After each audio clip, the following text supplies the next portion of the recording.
Hi, today we're making these amazing light, fluffy, gluten-free cheddar herb muffins. And so I decided to try something different, a little bit savory. So now we're gonna get all the ingredients into the KitchenAid mixer and start from there.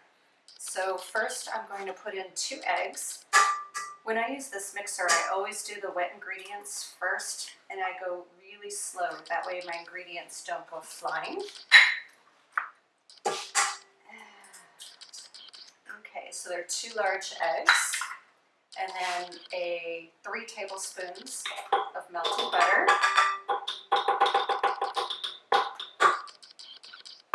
and I'm just going to turn it on low for a quick second. And we have 2/3 a cup of water, and we're going to let that mix up.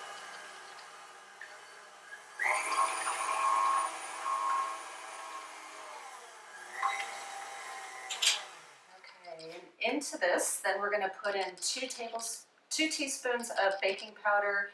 We have some herbs, we have salt, and we are going to put in 1 1/4 cups of flour.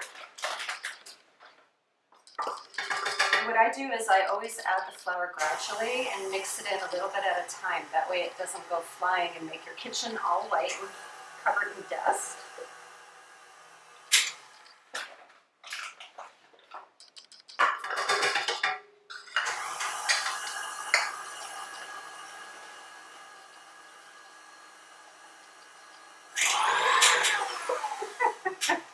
Wrong way.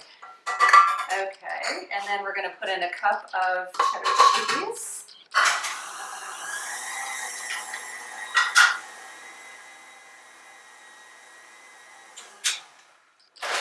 Okay, and here you can see this dough is pretty runny. And one of the reasons that I like it that way is because it makes these get fluffier.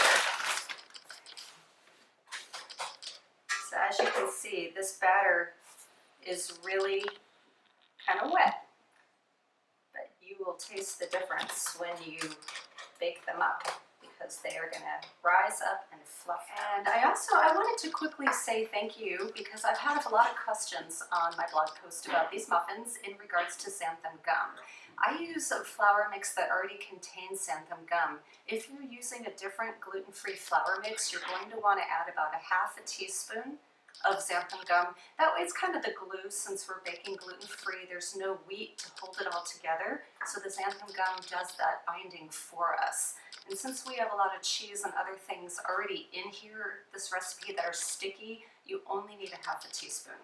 So what I do is I like to take a little spray olive oil and spray my muffin tin. That way we don't have any sticking. And then I'm just going to scoop some of this batter and fill each muffin tin probably about halfway. Just kind of pat it down a little.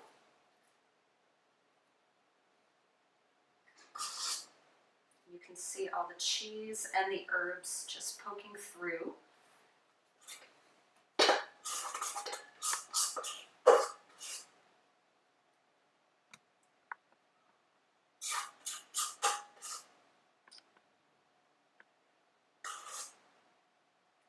If you all have been following my blog for a while, this is my first savory muffin post. So if you're craving sweet muffins, you can go onto my blog and check out some of the sweet muffin recipes. Right now, blood oranges are in season, and I have an amazing blood orange streusel muffin recipe on my Fearless Dining blog. Almost done. Feel free. These muffins also freeze really well, so if you want to make a double batch and freeze them, you can go ahead and do that. And here they are, and we will bake them and then come back so you can see the finished product. These have been baking for 20 minutes. Are you ready to see how good they look?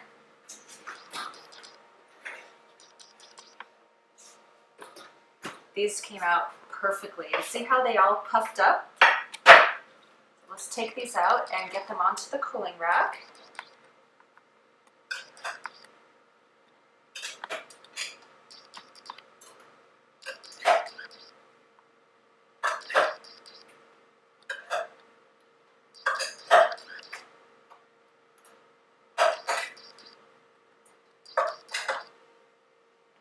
there you have it. Now you can find the full recipe on my blog at www.fearlessdining.com.